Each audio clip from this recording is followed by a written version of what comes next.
how is this for an exclusive? I'm inside the cabin where the fan zone's getting built. They're stacked right outside me, and I've got the documents down there in front of me of the plans. So I'll have a look through them, and then I'll run by the important bits for you lot. Just help myself to cover. Well, on here, eh? Oh, lovely stuff. Not my job. I'm not doing it.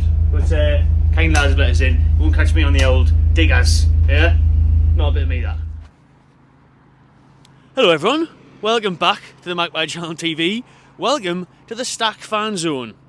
In the future, what will be the Stack Fan Zone. We'll get into that date, when it could be opening up and everything else, as I am here at the scene. I think the lads have just clocked out for the day, but shout out to them for telling me some info and invite me into that very nice little port cabin there and seeing those plans. I'll whack some photos on the screen now of those plans, all very construction-y, all out of my league. I'm going to clue waffle about football all day, but I'm going to try and waffle about construction sites and planning and everything else. This isn't the right channel. This isn't the construction channel. This is the Magpie channel. But what we'll do is we'll run through it. You would have seen it on your screen there. So loads of planning obviously goes into this. Loads of detail. What the bloke was telling me there, big him up for telling us some information, was what you see behind me there. It's going to be green again, but it's also going to be just flattened down in parking spaces for ambulances and things like that. So on that part, ambulances, parking, things like that on there just in front of the metro. And then on the other side is going to be where the fan zone is, where that porter cabin is. I will try and shift the camera, but it's probably going to go, but I'll overlay some images of the construction that was going on just earlier this afternoon of what will be the Stack Fan Zone, the highly anticipated Newcastle United fan zone at the Stack, right outside St James's Park, delivering you an unbelievable match day experience. But it's not just on match day, it is 7 days a week. This will be open, this venue, when it does open, every day of the week, entertainment on. I'm telling you, it's going to be just like Box Park. I called it years ago, last year whenever it came out, it was going to be like Box Park. Obviously I did Box Park Wembley, the Carabao Cup final, hosted that for the Toon Army. What a fantastic day, but what a fantastic venue Box Park is. The food vendors, the layout, the screen, the stage, everything. I mean, we've seen images of what the club have released of what the fan zone will look like inside it, the plans for it. It exactly is like a box party. You've got that stage, you've got the screen, you've got the tables, the benches, the chairs, and the food vendors and bars and other outlets in and around it. 2 or 3 floors it's going to be the Stack. It's going to be absolutely class. And the idea is obviously to bring in revenue for the club, bring in revenue for the city 7 days a week, but on a match day, bring people closer to the game who obviously can't get inside St James's Park, which is tens of thousands, as we know, the nightmare with tickets since the takeover. So the idea is obviously hopefully you can watch games in there when they're on Sky Sports. I was joking with the builders there, now can we get a cable running from Shearer's Bar underneath all the way at the Stack Fan Zone here so we can watch the Saturday 3 o'clockers, because obviously the only place that does show the Saturday 3 o'clock home games is Shearer's Bar behind me, and it's always absolutely rammed because they get the feed through from the concourses, the turnstiles, the stadium into Shearer's Bar. But whether or not they can do that in the Stack, probably jokingly very unlikely. So let's see what we can do, but obviously most of our games these days are on TV anyway. That may change next year with us not looking like we're going to get Champions League and things like that, but we still seem to be selected for TV, don't we? Fulham away in the FA Cup on a Saturday night, 7 PM, got selected for ITV4, so there's always that appeal for Newcastle United to be on television. What's that? Come on yours. Oh, who's that? QPR. QPR, nice one. We had a main QPR. My lasses family's from QPR supporters. Not Newcastle though, Championship. Yeah, I know. Good luck though, mate. Good luck. QPR fan there wondering about. So yeah, to attract everyone and the ambulance, which is obviously the deal with the RVI being close, and that's the park that's going to be behind me there, as I mentioned earlier. But where was I? Completely went off track now there. Him shouting, come on, he was. I didn't hear him at first. I knew ours was QPR. But yeah, what was I saying about Newcastle United and the fan zone in particular? Just what's going on behind me, really, you know, where they are going to try and get the match on and stuff and make it that real match day experience. There'll be a big family appeal as well. Obviously, you'll see plenty of people on the drink before the game, and the best thing about it being so close that you can just literally walk across the road and then you're in your seat pretty much at the ground.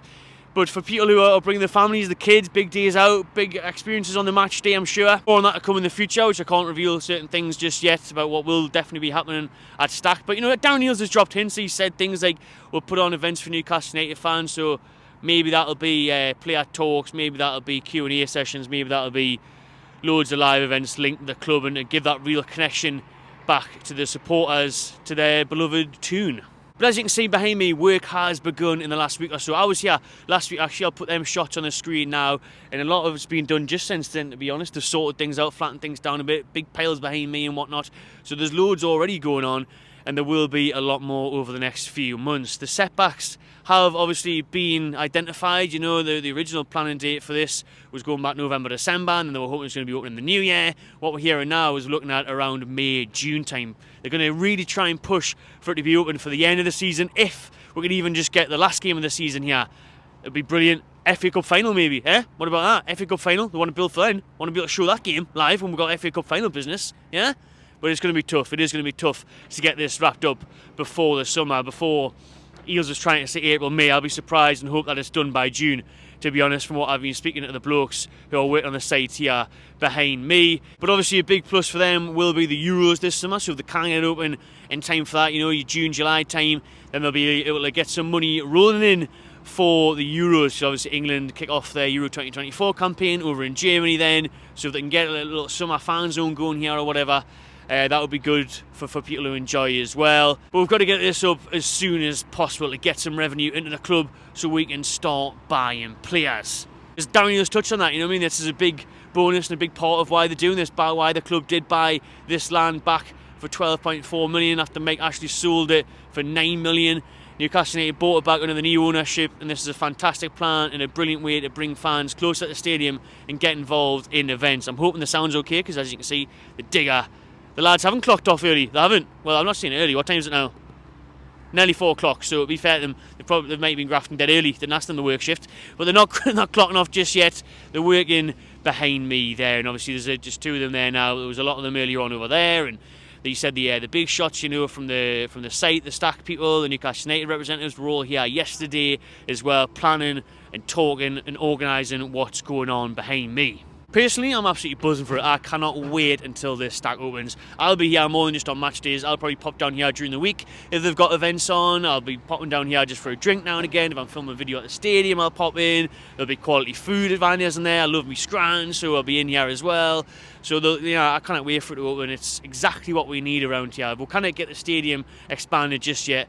This really does give people a bit of a taste of the match day experience. They'll be able to hear the goals go in, being this close, and you'll be able to really enjoy the atmosphere, and it'll be brilliant on a match day as well, building up to kick-off, and so ideal how close it is. But it's just really good that the club have got these things in place and are planning more things and are connecting the fan base with their Newcastle United once again. And like I said, other events that'll be happening, and a real way of just feeling like you're more involved with the club, and what a beautiful backdrop that is and a scene to have. Obviously when the diggers out of the way, but seeing James's Park, you know what I mean, the stadium behind us, looking lovely in this winter sunshine, this winter sunset nearly, to be fair. But as I mentioned before, you know, the point of this is more revenue for the club, pump it back in and allow us to do better on the pitch as well as off it. And the thing today that came out regarding transfer news is Calvin Phillips wants a move to Newcastle. He is trying to get Manchester City to lower his price so he can get a move here to Tyneside. That's what the iNews are reporting there. Mark Douglas, good reporter, he's saying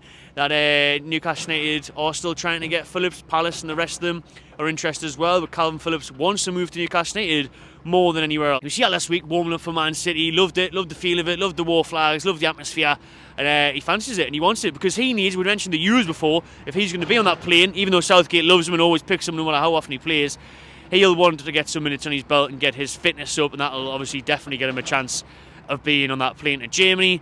So he wants to move to Newcastle, he wants to work on Eddie Howe, and that's his preferred choice out of all the clubs that are interested in him, your Palaces, your West Hams, Juventuses. He fancies the North East. So let's see if we can make it happen. Let's see if Man City listen to him, if they listen to us and try and knock down that loan fee of 7 million. 5 to 7 million is different reports are suggesting is what it'll cost to get Calvin Phillips for just a few months, and that obligation to buy as well. If we can just get a bloody loan, do one that suits everyone, it suits the player, it suits us. Well, I suppose it doesn't suit Man City. They want some money back on their investment. They spent 40-50 million on Phillips, and he's not kicking the ball for them. So I guess there's that, but there is a risk from Newcastle about, you know, how good is Phillips going to be, how ready is he going to be to play since he's active minutes in a blue shirt for Manchester. So at the same time, I understand it from the club, and I wouldn't be paying 7 million loan fee. I'd pay 3. I'd pay a couple of million. Yeah. So let's negotiate. Let's get it done and get the player what he wants. Newcastle obviously desperately need a midfielder in this window now. The news of Joe Linton being ruled out for the season. Disaster So we need a midfielder. Phillips suits us, defensive midfielder. Get a loan in before hopefully next summer we can buy him or someone else permanently, obviously depending on how he gets on. But Calvin Phillips with the news today that he wants to come to the Toon and he wants to get Man City to lower their valuation so Newcastle can get him in here before the transfer window closes. Only a couple of weeks left and we haven't seen any movement yet, but we are in that winter break. No game here at St James Park until the 3rd of February against Luton. No game for Newcastle this upcoming weekend. We're not back in action until the 27th against Fulham away in the FA Cup. But that'll leave me, people. I'll let these crack on behind me, doing up the fan zone, getting things ready. Obviously they're working on the patch behind me there, that's mainly going to be more flattening it out and car parking space for ambulances and stuff like that. And then over there is where the real work is going to be, the fan zone getting built. The containers will be up and it will be open in time for late spring, early summer. I reckon about June, but hopefully May, and maybe at a push for the Newcastle United end of season game. But what I'm hearing from the blokes behind me there, a little exclusive, is that that's not looking like the case. And it probably is going to be about June or end of May when the season is probably just finished. But hopefully we can get that pushed forward a tiny bit, because it would be great to see it open here at least for one game this season. And like I said, the FA Cup final. Fingers crossed. Cheers for watching, everyone. Drop your comments below what you make of the Stack Fan Zone. Will you be coming here on a daily, weekly basis for your match day and everything? Are you excited for it to open? Subscribe to my channel TV, give this video a like, and enjoy yourself.